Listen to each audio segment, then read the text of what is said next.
My wife does not allow me to see my parents. Hi all, I'm at a loss at what to do and need some advice from the hive mind. I'm M36, wife is F41. We have one son M4,5. We have been together 12 years. Married for 6. We met in Germany where we both worked. I'm from Belgium, she is from Poland. About 7 years ago I got a large promotion but I had to move to a different division, which happened to be in Poland. I work in a senior management position in the same company as my wife. One of the largest in Europe, few steps away from CEO level. My wife does not like her home country too much because of reasons in her past, but she moved back here and we have a very good life for local standards and no financial worries. The trouble started after she went back to work after her maternity leave. We both work shifts where occasionally we both have to go to work at 04 in the morning. This leaves obvious child care problems. So her mother agreed to move in to help out. My parents, being elderly 60 plus and living in Belgium, still offered to help out a week here and there when needed, but obviously did not want to move to Poland full time. Which is something my wife expected them to do. Then about 2 years ago my son started showing signs of ASD, autism spectrum disorder. Which my wife blames on me and my parents. As I have bad genes and my mother, according to her, is also autistic.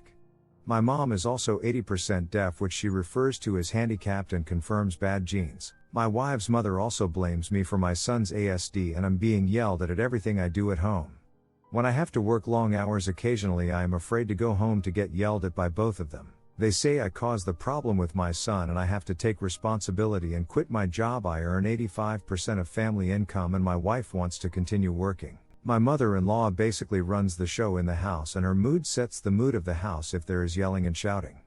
Because something I did or did not do, e.g. if I did not do shopping, there is a grocery shop at the one level in our building. When I get home they basically sit in front of the TV, internet and leave me with everything. I have to do shopping, cook my own food, full-time play with our son. Not the I mind that, but it's the impression that I get from them. Because they say they have to rest after a day with our son. But I have to work full time and then do all the rest while they rest. They say I caused this myself by not forcing my parents to help. Last year I had to go to Belgium for a medical reason and stayed with my parents for 2 days while I was in the country. Which my wife was against, as it was treason to visit my parents if they don't want to help us raising our son.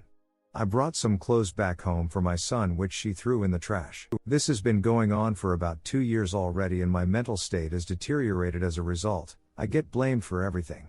My wife blames me for making her live in Poland, making her live with her mother, not forcing my parents to move to Poland, not being nicer to her mother, my son being autistic, talking to my parents. My wife especially hates my mother. She is not allowed to come at all. She only wants my father to come by himself. As she says, my mother is useless and my father has to focus on being without son instead of his wife. Obviously my father does not want to do this. Although 3 weeks ago he came by himself to see for himself what I was telling them was as bad as I said and he was shocked. This week both of them came and when my wife saw my mother, she locked herself in the bathroom and then ran away telling them they had to be gone in 2 hours or she would call the police.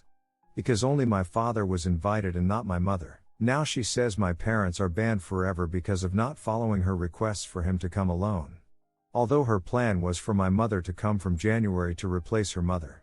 Which obviously will not happen now. My son is also going to therapy every day for his ASD. Last year we tried kindergarten but he was asked to leave after 3 months due to his ASD and they could not cope. Also my mother-in-law was banned from this kindergarten due to her behavior towards the staff. My wife was banned from an indoor playground in our building due to her behavior towards the staff. She posted some review online they did not agree with, and instead of discussing it reasonably because our son likes the place she was yelling at the owner. Last week there was an issue at the therapy where they asked for a doctor's note for an infection my son has on his nail to confirm it's not infectious. And my wife took offense to this and now she will not go there anymore and she says I always have to bring him to his classes, which I cannot do as I work full time and my wife part time. But she will not bring him although we can see the improvement he is making there. Also my wife said I am responsible for my son's care, classes, ASD assessments and she will not do anything anymore. It is all in my hands. I do agree I was leaving it a bit too much to her because I don't speak to local language, so it's difficult to make appointments for me. She also said again her mother is going back home and I will have to quit my job from January. My parents are not allowed to come and help anymore because they did not follow her request for my father to come alone now. If her mom is to come back, I am supposed to beg her and pay her a salary for ruining my life basically. I made some inquiries regarding an au pair, but I don't know if my wife will also not make this person's life a living hell like mine. Yesterday we had fight again about my parents being banned for not following her instructions on who to come when and what to do. They got a 2-page list of chores to do around the house. I'm at a loss and I am afraid it is affecting my health and my son's. I used to go to psychologist, but my wife said it is useless and I should spend time with my son after work instead of going to some guy. She says I have problems with dealing with my parents and should talk about that. I was also taking online Polish classes after work twice a week, but also got yelled at for that by my mother-in-law for having to focus on my son instead. I should only do other things when he is asleep. Sorry for the long rant. Redditor's reactions. Story 2 after. Redditor 1, you are experiencing domestic abuse. Unfortunately, the only way to end this is for both you and your son is to leave with your boy. Speaking as a single parent, it's doable to have a child, a job and be happy. Speak to a solicitor and gather your evidence. This is not going to change unless you make the changes happen. Good luck. Redditor 2, oh dude, start by kicking your mill out. Setting clear boundaries. Your wife and mill sound toxic as hell. If money is not an issue, get a nanny, but mill has to go. Step your foot down there. Also, their view on disabilities and autism is very uninformed and harmful. Cannot imagine a child growing up and listening to that. This is not a healthy marriage and general environment. Your wife sounds like she's stuck in some post-Soviet mindset regarding everything at this point. Redditor follow-up, it sounds like he absolutely married his mother and is constantly afraid. This is so sad. Whoops, her mother. That changes my comment a lot. She has become her mother and is taking it out on her husband. Still extremely sad. Redditor 3, I usually avoid saying this, but please get out of this relationship as soon as you can. Not only do your in-laws and wife sound narcissistic as hell, they also have zero respect for your son or you. I don't even want to imagine how he gets treated by them when you are not there. Also, try to gather as much proof as possible of their behavior and if you can get full custody of the child. Redditor follow-up, such a good point to make. Can your son communicate to how well he is treated when you're not around? He spends his days with unhinged, abusive people. I would be extremely concerned. Story 2, am I egoistic? My girlfriend dumped me in the beginning of 2022 and married someone a few months later. She made me feel absolutely worthless and I went into depression as a result. After I got to knowing about her marriage, I blocked her from everywhere and deleted all our pictures and chats from everywhere. We have a mutual friend who helped me to move after our breakup. My ex called me today from an unknown number. I don't answer unknown numbers. Anyway, I went out with friends and when I got back I had received 3 missed calls from the mutual friend and 8 messages. Someone from my ex's family has passed away and my ex wants to talk to me for comfort.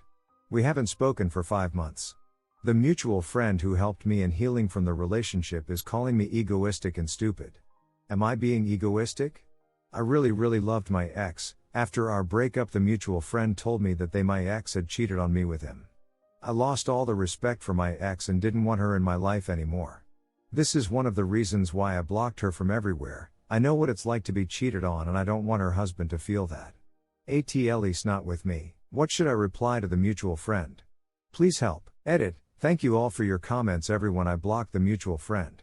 Please pray that I never ever see these two in my life ever again. Thanks again to everyone. Story 3, GF let someone DM her inappropriately on Instagram. I 24M have been with my GF 23F for 6 months just today.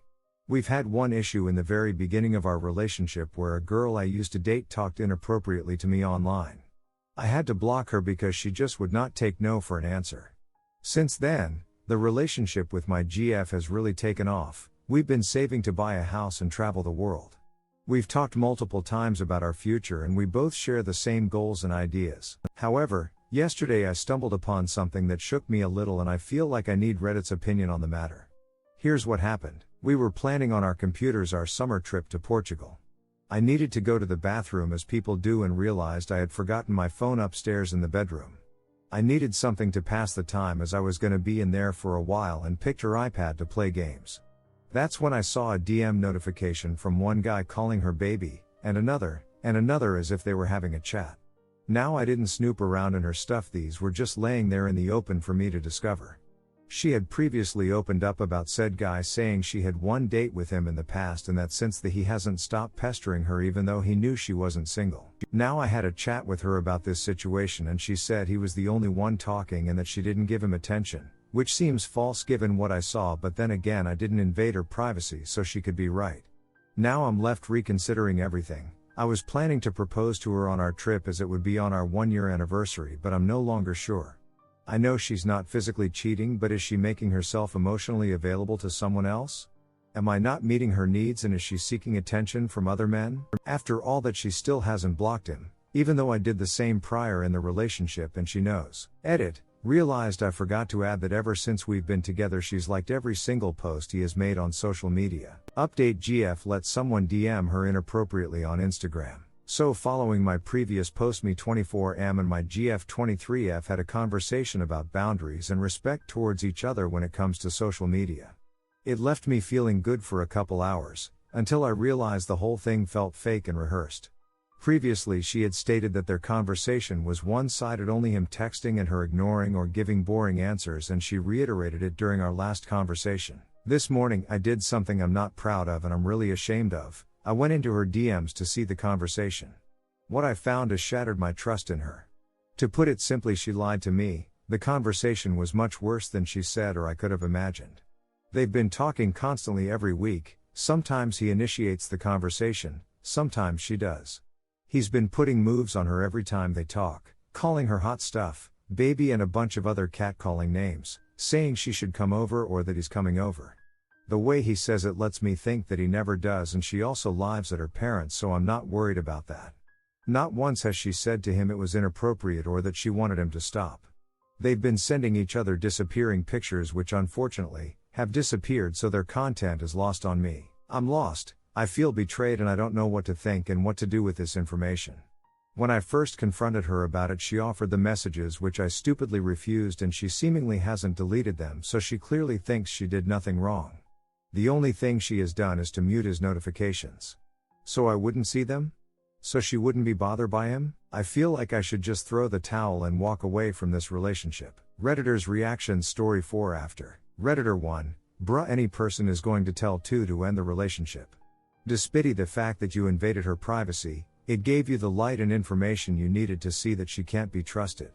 If you stay, whatever hurt you go through in the future is on you, because you clearly see the evidence that she's into someone else and incapable of being faithful. Redditor 2. I don't think you did anything wrong by looking. Now it makes sense why, as you said, she has liked every single post of his on social media. She lied to your face. She is letting another man meet her relationship needs right under your nose. She is probably doing it right now as you are reading this. What do you think you should do? Op answer. I need to confront her, once again.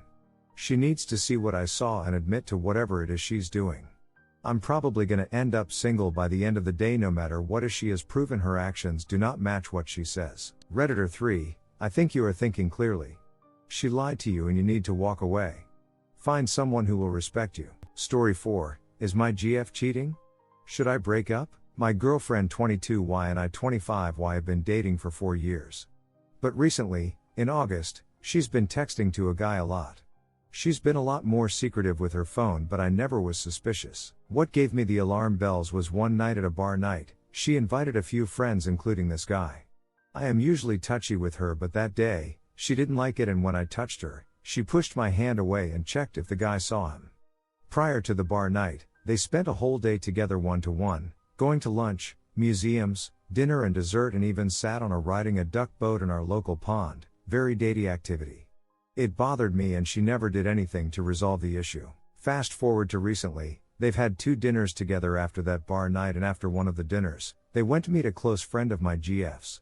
That friend said to my GF that he has feelings for her, yet she did nothing to resolve this issue. After all of this, I accused what she did to me as cheating and I am hurt and betrayed.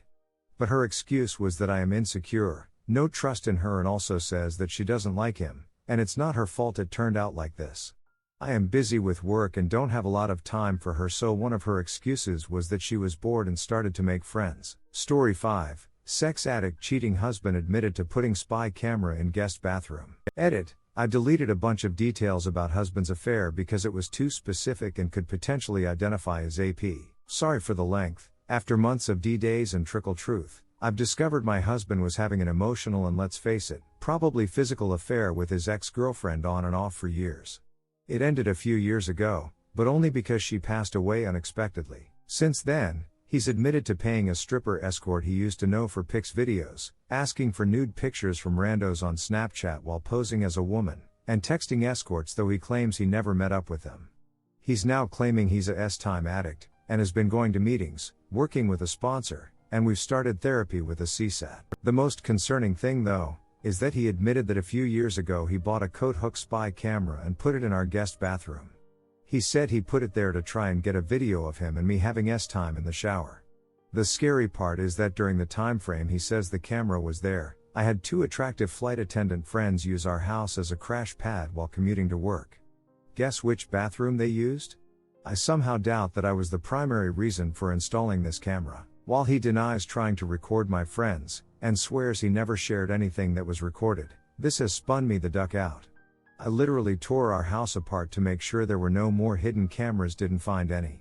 I couldn't stop worrying about whether or not our friends and family were on the internet somewhere, so I finally took his old iPhone to a data forensics place to be searched. The only thing that calms my fears a bit is that he willingly gave me all his devices and gave me permission to do this. I'm praying he's being honest that this was a short-lived, isolated incident. Obviously it's still creepy and wrong, but hopefully not as terrible as what I've been imagining. I just got the diagnostic report back today, and it says there are 77,000 recoverable images on his phone, 95 installed apps, hundreds of chats, 300 videos and almost 700 passwords. I'm so beyond panicked about what will be found in those images, videos. I feel like I'm going to throw up. I feel like a crazy person for going to these lengths to find the truth, because I already know he's a cheater and a creep. I guess I'm just terrified that in addition to that, he may be a S-time predator, and I feel like I need to find out how bad this spy camera issue is because we have young children, including a daughter. If we get divorced, they may end up spending time with him unsupervised, and if he has his own place, he can put as many hidden cameras in there as his sick little heart desires. What happens when my daughter is a teenager, and has her friends over? Will they be safe? Am I blowing this way out of proportion? Has anyone's S-time addict cheating spouse done something like this? If so, your input would be invaluable right now. Redditors' reactions. Redditor 1, he 100% has recordings of your friends. Redditor 2, you are absolutely not overreacting. This is freaking criminal and one reason that I hate the sex addiction excuse. He's not addicted to sex, he's a predator and a user. You are right to be freaking out and you need to see a lawyer ASAP. Redditor 3, sex addicts seem to always be diagnosed right at the point of potential criminal charges. It's a quack diagnosis, frankly, with no real clinical research to support it. It exists to allow wealthy people to use a pseudo-medical diagnosis to give cover to their real problem. They are characterless people. Op answer, I'm inclined to agree, although I'm a recovering alcoholic, so I'm somewhat sympathetic to addiction issues in general. I think there probably are real S-time addicts, or people with hypers-time disorder, but it seems like the thrill for most cheaters is the deceit, not necessarily the S-time. I have bipolar II disorder and struggled with substance abuse and hyper-S-timeality during hypomanic episodes. Know what I never did during those times? Cheat. Not trying to toot my own horn or anything, just saying that hypers-timeality doesn't automatically lead to or excuse cheating. So yeah, I think for the majority of cheaters, at least serial cheaters, it's more a problem of integrity than addiction.